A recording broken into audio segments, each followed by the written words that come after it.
Good morning, everyone. My topic is all about authentic art assessment. Let's begin our learning outcomes.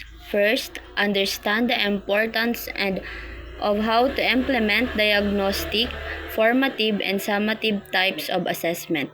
Second, identify the different sources of assessment information in an art class.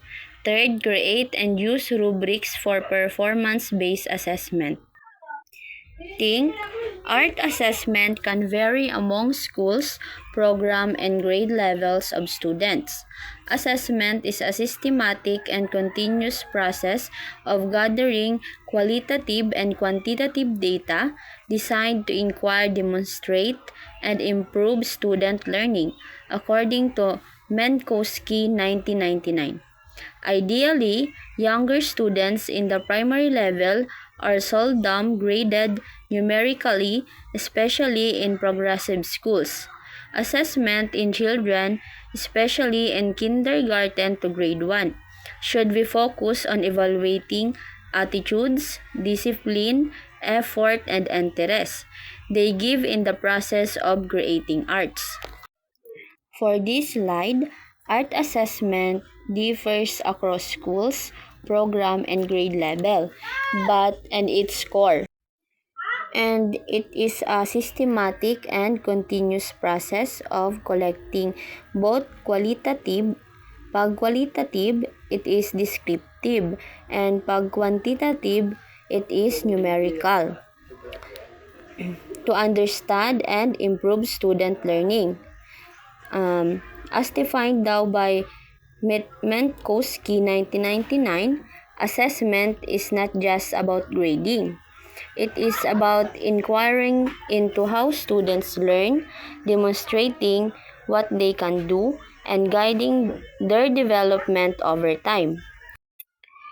For younger students, especially those in kindergarten to grade 1, assessment should be handled differently from older students. At this stage, children are still developing basic skills and confidence, interest in art. So, because of this, many progressive schools avoid giving numerical grades.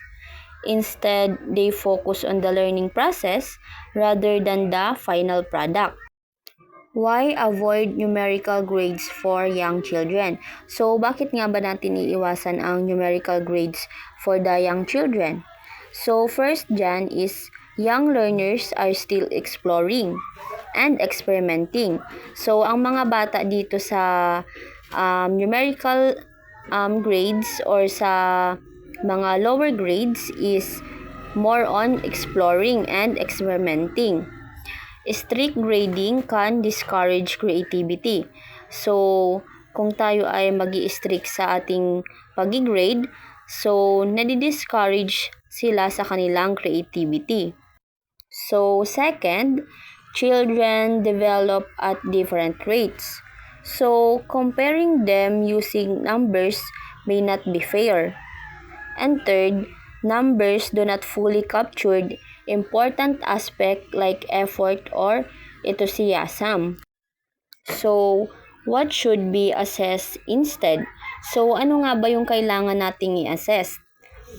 So, assessment for young children should emphasize. First, attitude. So, kailangan nating i-assess kung ano yung mga attitude na pinapakita ng isang bata. So, how the children behaves during art activities. Second, willingness to participate and follow instruction. Ang second nating i-assess sa kanila is discipline. Discipline is to ability to stay focused and complete task. So, makikita natin dito kung nagfo-focus ba sila or tinatapos ba nila yung mga task na ibinigay ng isang teacher. And care in using materials properly. So, dito rin natin makikita or malalaman kung may pagpapahalaga ba sila sa mga materials na kanilang ginagamit. And the third is effort. So, how much the children tries regardless of the outcome. So, dito makikita kung nag-e-effort ba ang isang bata kung siya'y gumagawa ng mga art activities. Persistence in finishing their work. And dito, i-grade natin yung bata kung tinatapos ba nila or niya ang kanyang mga artwork na binibigay ni teacher. And the last, the interest. The interest is the level of engagement in enjoyment. So, dito mo makikita sa bata kung nag-i-engage ba siya or nag-i-enjoy ba siya sa mga art activities na binibigay ng isang teacher. Curiosity and eagerness to explore different materials and ideas. So, dito rin, ang mga bata ay curious sa mga bagay-bagay. So, dito natin makita kung interesado ba siya sa mga art activities na binibigay ni teacher. So, our teachers can provide authentic assessment or real evidence of real learning. By using assessment methods that reflects the relationship between learning objectives and evaluation strategies by Hume 2008. This means collecting pieces of evidence from students, the planning, creation, and reflection. The current data-driven educational world revolves around documentation, not taking into account that arts teachers see hundreds of students each week, making assessment not the real issue but the management of documentation in the BC Art program. According yan kay Douglas and Jacquet 2018. So, from this slide, gumagamit si teachers ng mga authentic assessment or real evidence of real learning. Example dyan yung observation, checklist, anecdotal notes, and simple feedbacks instead of scoring. So, I give a example. Shows enthusiasm in painting activities. So, dyan, pwedeng magbigay si teachers ng grade according sa mga painting activities na ginagawa ng mga bata. Second, needs encouragement to complete tasks. So, si teacher is magbibigay ng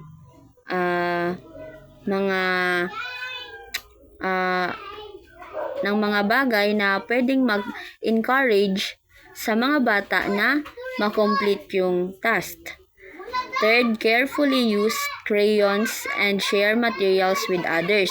So, dito, pwede rin ituro ni teacher na pwede kayong magpahiram ng mga materials nyo sa inyong mga klase, basta ingatan lang ito ng maayos para sa uulitin, pwede kayong ipahiram ulit ng inyong mga kaklase. So, what does authentic assessment look like in arts? So, instead of grading only the finished artwork, teachers collect evidence from the entire artistic process. So, sabi daw dito is instead na mag-grade si teacher ng mga finished artworks, si teacher is magko-collect ng mga evidence from the entire artistic process ng isang students. So, including dyan ang planning. Sa planning, pwedeng sketches, brainstorming, and idea development. Shows how students think and prepare before creating. And the second, the creation. Sa creation naman, the actual process of making the artwork. So, dito, yung actual process na paggawa ng mga artwork ng isang bata. And demonstrate skills, techniques, and problem solving. The third is reflection. Sa reflection, students' explanation of their work. So, dito sa reflection, dito na i-explain ng mga students kung ano yung mga artwork na ginawa nila. Insight into their understanding, choices, and growth. So, dito na i-explain ng mga student yung mga insight nila or pagkakaintindi nila sa kanilang mga ginawa. And ang art is a choices ng isang students para mag-growth sa kanilang mga skills. So, this approach gives a more complete pictures of student learning because it values both the process and the outcomes. And also, authentic assessment in art is about capturing the full learning journey. So, dito sa authentic assessment, makikita natin dito na makakapture yung full learning journey ng isang bata. Kasi, ginagamit nila yung planning, creating, and reflecting. So, pag ginamit mo ang tatlong yan, mas mapapaganda or mas mai-improve pa ang iyong mga art activities. However, in a system that prioritizes data and the documentation, the real challenge for art teachers is manage this evidence efficiently. So, while still supporting creative and meaningful learning. In early childhood art education, the goals is not to produce perfect artwork, but to develop creativity, confidence, and positive learning habits. So, dito is sa mga early childhood, hindi naman kailangan is perfect lahat ng ginagawa nilang art activities. Basta ma-develop nila dito yung kanilang creativity, confidence, and positive learning habits. Kasi habang tumatagal is nagiging creative and confidence ang mga bata at unti-unti nila itong na-perfect during artwork activities. So, assessment should support and encourage children, helping them grow rather than judging them.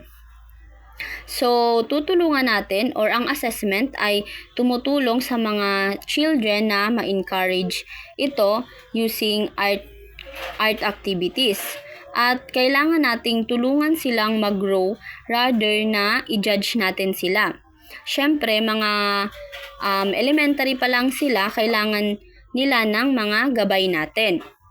And also encourage them to give effort in their artwork. So, and typically, elementary school art program, teachers use 3 main types of assessment.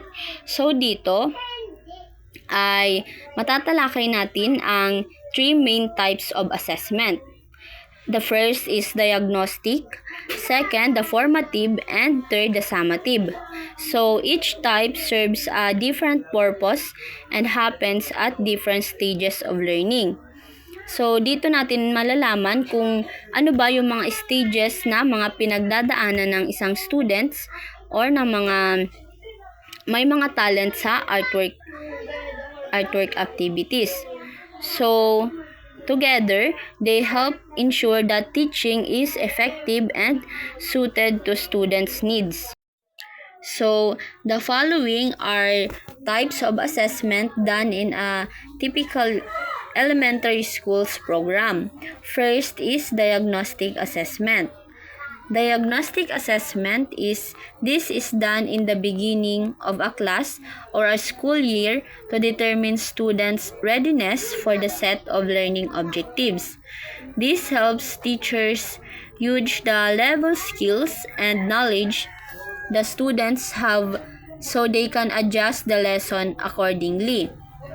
Second, diagnostic assessment also identify students who need extra support such as children with special needs.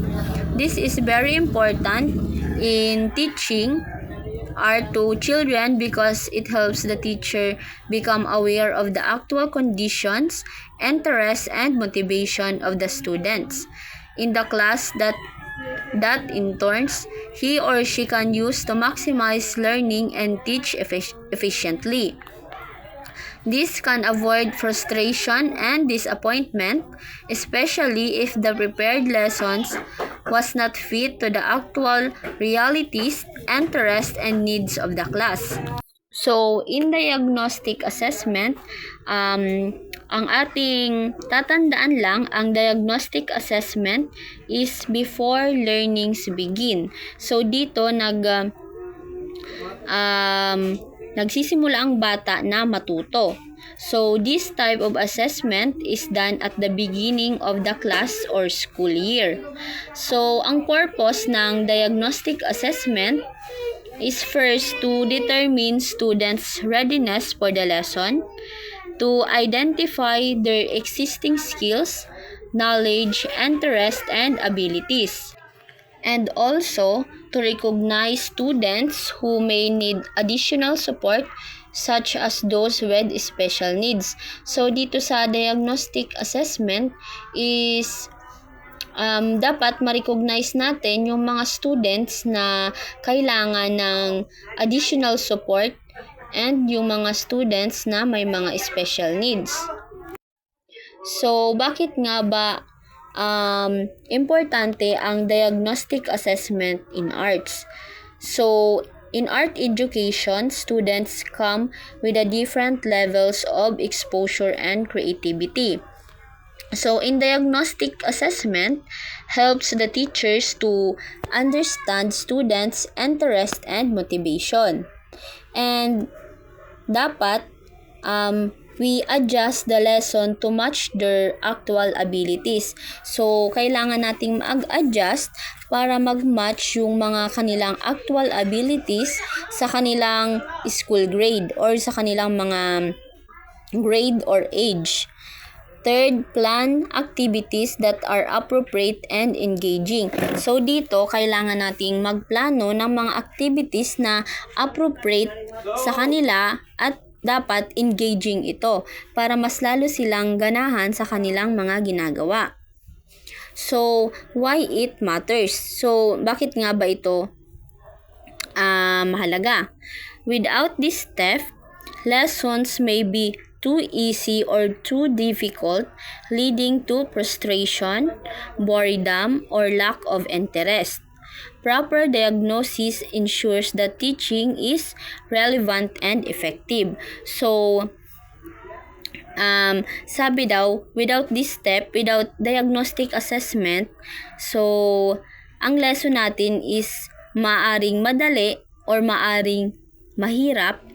So, magli-lead ito sa mga bata na mafo-frustrate na sila, maboboring, at mawawala na silang interest na makinig sa atin without proper diagnosis. So, kailangan nating magkaroon ng proper diagnosis para ma-ensure natin na relevant and effective ang ating tinuturo. So, the second assessment is formative assessment. This is done to understand the children's learning achievements and to confirm and review the content of the lesson immediately. Formative assessment includes checking prior knowledge of learners so that intervention can be done right away while the lesson is in progress. During the demonstration, the teacher can ask students volunteers to repeat and explain the process to check understanding. The teacher can roam around, observe, test for understanding, and give immediate feedback while students are working on their artworks. So, dito naman sa formative assessment, is tatandaan natin ang formative assessment is during learning. So, this type of assessment happens while the lesson is ongoing. So, the purpose of formative assessment is to monitor students' understanding and progress, and also to to check if they are learning the concept correctly. And third, to provide immediate feedback and support. So, in formative assessment, kailangan nating i-monitor students' understanding and kailangan rin nating ma-monitor yung kanilang progress. And also, i-check natin if natututo sila sa tamang concept na tinuturo natin. And to provide immediate feedback. So, kailangan rin nating magbigay ng feedback sa and support sa mga bata. So, meron ako ditong example in art class. So, asking student to repeat or explain a process during a demonstration. So, second, observing students while they work on their artwork. So pwede nating i-observe yung mga students habang gumagawa sila ng kanilang mga artwork. It is formative assessment. And pwede rin tayong asking question to check understanding. Pwede rin tayong magtanong sa kanila kung ano yung mga naiintindihan nila or naintindihan nila sa ating mga lesson. Giving suggestion or correction on the spot. So, pwede rin tayong mag-give ng suggestion and correction if halimbawa may mali sila, pwede rin natin silang pagsabihan ng dahan-dahan para alam nila kung ano yung mali nila na pwede nilang maitama. And pwede rin tayong mag-give ng mga suggestion para mas ma-improve pa niya yung kanyang mga ginagawa. So, bakit nga ba mahalaga ang formative assessment? So, formative assessment allows teachers to adjust instruction immediately if students are confused. Second, provide guidance while students are still working. And third, reinforce learning before moving forward. Dito sa adjust instruction immediately, so pwede nating i-adjust yung instruction nila kung halimbawa naku-confuse sila or naguguluhan sila. Pwede nating ilinawan or ipaliwanag ng maayos yung mga instruction na ating binibigay para mas lalong maintindihan nila ito. Provide guidance while students are still working. So, yun, pwede ka rin maglibot-libot, titingnan mo yung kanilang mga artwork at kung maayos ba yung kanilang mga ginagawa. Reinforce learning before moving forward. So, pwede nating itanong sa kanila kung naintindihan ba nila yung mga itinuro mo bago ka moving forward sa lesson na bago nyong ile-lesson. So, it ensures that learning gaps are addressed right away, not after it's too late. So, next, the last is the summative assessment. So, this is performed at the end of the lesson or chapter in order to check students' level of achievements of the learning objectives. This can be the assessment of the final work for the day or a final piece for the art exhibition to be displayed at the end of the semester, showcasing the application of the concept and skills involved from the previous lesson. So, in this slide, ang summative assessment is after learning ends. So, dito is malalaman na natin kung natuto or may natutunan ba ang isang bata. So, this type of assessment is done at the end of the lesson. So, of the lesson, unit, or term. So, the purpose of summative assessment is to evaluate students' overall achievement. So, dito natin i-evaluate yung students sa mga achievement na nakuha niya or nagawa niya. So, next is to measure what they have learned and apply.